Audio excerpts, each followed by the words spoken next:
यूं तो मैं एक नसीहत भारतीय जनता पार्टी के तमाम नेताओं को अक्सर दिया करता हूं कि जिनके घर शीशे के होते हैं ना, वो दूसरों के घरों पर पत्थर नहीं चलाते। लेकिन उसके बावजूद भारतीय जनता पार्टी के नेता बार बार यही काम किया करते हैं। कभी सोनिया गांधी को लेकर के उल्टे सीधे सवाल करेंगे, कभी राहुल गांधी की नागरिकता पर शंका करेंगे, केस दर्ज करेंगे। और इन सब के दरमियान क्या हो यदि कुछ ऐसी बातें आज फिर खोल करके आपके सामने रखी जाए जहां पर सीधे तौर पर पाकिस्तान का कनेक्शन भारतीय जनता पार्टी से जुड़ता हुआ नजर आए, चौंक जाएंगे। आज कनेक्शन मोहम्मद अली जिन्ना का भी जुड़ेगा भारतीय जनता पार्टी से, और कनेक्शन जुड़ेगा पाकिस्तान का वर्ष 2013 में नरेंद्र मोदी से, या फिर 2012 भी कह लीजिए। सारी बातें जरा विस्तार से करेंगे और समझेंगे कि कितनी चौंकाने वाली बात है और पैरों के नीचे से जमीन खिसकाने वाली बात है। नमस्कार, मैं स्वप्निल और आप मुद्दा देख रहे हैं। दोस्तों, इस बड़े खुलासे की तरफ चलें उससे पहले एक छोटी सी अपील। मुद्दा इन दिनों एक गंभीर आर्थिक संकट से जूझ रहा है। एक तरफ जहां हमारे मेन बैंक अकाउंट्स बीते लंबे समय से फ्रीज चल रहे हैं, तो दूसरी तरफ हमारे 2.5 साल पुराने चैनल को हमसे लंबे समय तक छीन कर रखा गया था। ऐसे में डे टू डे ऑपरेशंस में मुद्दा को काफी मुश्किलों का सामना करना पड़ता है। लिहाजा आपसे गुजारिश है, यदि आप चाहें तो स्क्रीन पर दिख रहे QR कोड या फिर के नीचे दिख रहे UPI नंबर्स के जरिए मुद्दा की छोटी छोटी मदद जरूर कीजिएगा, ताकि हमारी बेबाकी यूं ही बरकरार रहे। अब आगे बढ़ते हैं और जरा सिलसिलेवार तरीके से इन कड़ियों को जोड़ते हैं। मोहम्मद अली जिन्ना जिनको लेकर के आज भी भारतीय जनता पार्टी के कई लोग सवाल उठाते हैं, यहां तक कहते हैं कि कांग्रेस जिन्ना की सोच वाली कांग्रेस है, कांग्रेस मुस्लिम लीगी कांग्रेस है, और ना जाने क्या क्या बोलते हैं। जाहिर सी बात है, वो अपनी जबान जब भी खोलते हैं उनकी जबान पर सिर्फ और सिर्फ नफरती भाषा होती है और उसके पीछे नफरती एजेंडा होता है। लेकिन क्या मोहम्मद अली जिन्ना से वाकई में बहुत दूरी बना करके रखी थी भारतीय जनता पार्टी ने, या फिर कि भारतीय जनता पार्टी की शुरुआत ही मोहम्मद अली जिन्ना के पैसों से हुई थी? मोहम्मद अली जिन्ना के पैसों से या फिर उनके वंशज के पैसे से? जी हां, यही सबसे बड़ी सच्चाई है। 1944 का साल था। मुंबई में एक लड़के का जन्म होता है।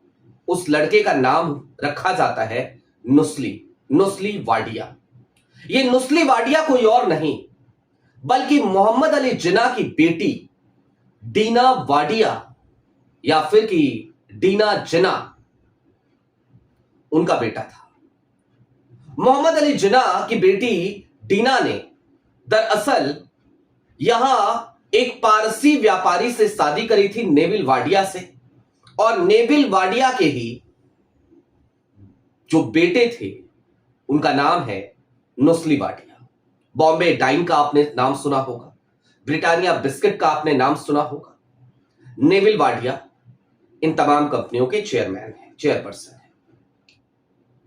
अब ये जो नुस्ली वाडिया है ना, जो इन तमाम कंपनियों के चेयरपर्सन हैं, दरअसल जनसंघ के और बीजेपी के दोनों के सबसे बड़े फंडर्स रहे हैं। यहां तक कि नानाजी देशमुख, RSS के बड़े नेता रहे नानाजी देशमुख, उनके नाम पे आज भी बहुत सारे विद्यालय हैं। नानाजी देशमुख को शेल्टर देने का काम भी नुस्ली वाडिया ने किया था इमरजेंसी के दौरान।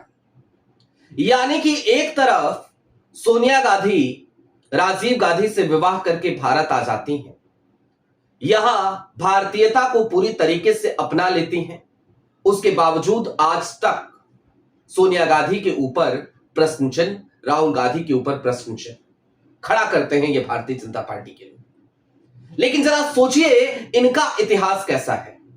इनके इतिहास में तो जिन्ना के सगे नाती से पैसे लेकर अपनी पार्टी खड़ा करने का इतिहास है इनका। जब अटल बिहारी वाजपेयी प्रधानमंत्री थे तो नुस्ली वाडिया उन लोगों में से थे जिनको पीएमओ में बेरोक टोक एंट्री मिल जाया करती थी। तो ये तो हो गया नुस्ली वाडिया का कनेक्शन, जिन्ना का कनेक्शन, जिन्ना के नाती के पैसों का कनेक्शन, जिसके बलबूते भारतीय जनता पार्टी खड़ी हो पाई। लेकिन अब इससे भी आगे बढ़िए, अब जरा हम हाल फिलहाल में भी आ जाते हैं। और हाल फिलहाल में जब आएंगे ना तो मामला बड़ा उल्टा पड़ जाएगा। आपने एक नाम सुना होगा, वाइब्रेंट गुजरात। गुजरात में होने वाला एक समिट जिसकी शुरुआत प्रधानमंत्री नरेंद्र मोदी ने करी थी। वाइब्रेंट गुजरात ही वो ब्रांड था जिसके तहत गुजरात मॉडल दिखाते हुए सत्ता के शीर्ष पर आकर बैठे प्रधानमंत्री नरेंद्र मोदी गुजरात के मुख्यमंत्री पद से। लेकिन इस वाइब्रेंट गुजरात में एक पार्टनर था। इस पार्टनर का नाम है सीडीकेएन और इस पार्टनर के रीजनल डायरेक्टर जानते हैं कौन है? उनका नाम है अली तौकीर रजा। अली तौकीर रजा रीजनल डायरेक्टर है सीडीकेएन के, यानी कि सीडीकेएन के एशिया क्षेत्र के। और इसके साथ ही साथ वो एक ऑर्गेनाइजेशन चलाते हैं जिसका नाम है लीड पाकिस्तान। अली तौकीर रजा पाकिस्तान के नागरिक हैं और ये वही अली तौकीर रजा हैं जिनके साथ बतौर एशिया हेड होते हुए प्रधानमंत्री नरेंद्र मोदी ने पार्टनरशिप करी वाइब्रेंट गुजरात में हीट वेव को लेकर। ये वही अली तौकीर रजा हैं जिनके ऊपर शाह और मोदी जी के लाडले सीएम हिमंता बिस्वा शर्मा ये कहते हुए वार करते हैं कि इनका बड़ा अच्छा संबंध तो गौरव गोगोई से है।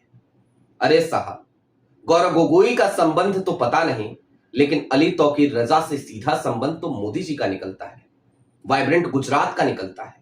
तो फिर इसे किस तरीके से देखिएगा, किस एंगल से देखिएगा, है ना अजीब सी बात।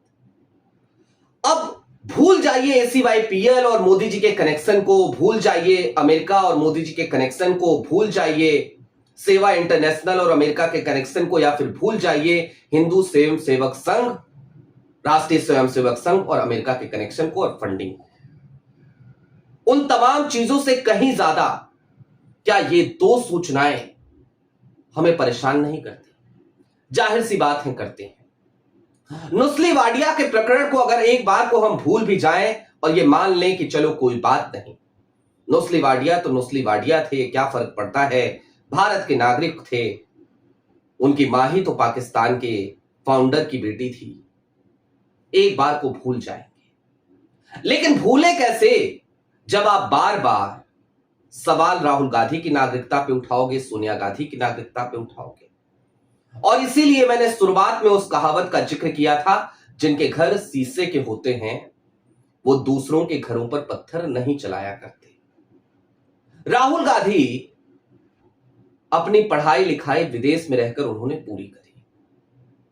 राहुल गांधी को सुरक्षा कारणों से अपने नाम में भी इधर उधर कुछ करना पड़ा, अपनी पहचान भी छिपानी पड़ी, और इस वजह से आप आज तक उनके ऊपर आरोप मढ़ते रहते हो।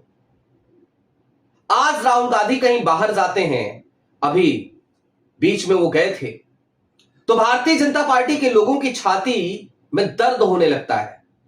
वो पेट में दर्द वाली कहावत भूल जाइए, छाती में दर्द होता है और ये छाती पीटते हैं।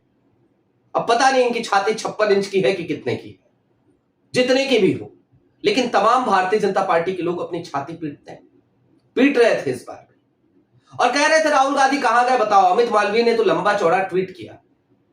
राहुल गांधी इस देश के एलओपी हैं, लीडर ऑफ अपोजिशन है। सिर्फ लीडर ऑफ अपोजिशन है ऐसा भी नहीं है, इस देश के एक बड़े चेहरे हैं। इसके अलावा वो भारतीय सांसद तो हैं ही, एलओपी हैं तो जाहिर सी बात है उनके पास डिप्लोमेटिक पासपोर्ट भी है। और राहुल गांधी बतौर सांसद अगर इस देश से बाहर कहीं भी जाएंगे तो वो संसद के सेक्रेटरिएट में उसकी तमाम सूचनाएं दे करके जाते हैं। ये एक प्रोविजन है। तो जब ऐसा प्रोविजन है, जब आपके पास सारी जानकारी रहती है कि राहुल कहां जा रहे हैं, क्यों जा रहे हैं, तो फिर भला बार बार राहुल गांधी को बदनाम करने के लिए इस तरीके की मनगढ़ंत कहानियां क्यों बनाई जाती हैं? जबकि अगर भारतीय जनता पार्टी के लोग अपने गिरबान में देखें और आज ये जो 2 खुलासे मैंने किए इतिहास के झरोखे से, इस पर भी नजर डाल लें तो शायद वो इस बात को भली भांति तौर पर समझ जाएंगे कि हमें पत्थर कांग्रेस पे नहीं चलाना चाहिए, या फिर कि वो एक बड़ा अच्छा संवाद मुझे याद आ रहा है राजनीति फिल्म का, जिसमें मनोज वाजपेयी कहते हैं कि आसमान में थूकने वाले को शायद ये पता नहीं है कि पलट के थूक उसी के मुंह पर आकर गिरेगी। आपकी क्या राय है वो हमें कमेंट बॉक्स में जरूर बताइएगा। अभी के लिए दीजिए इजाजत। चलते चलते फिर वही अपील, चैनल पर नए हो तो सब्सक्राइब करते हुए जाइएगा, सक्षम हो तो छोटी छोटी मदद मुद्दा की जरूर कीजिएगा। बहुत शुक्रिया।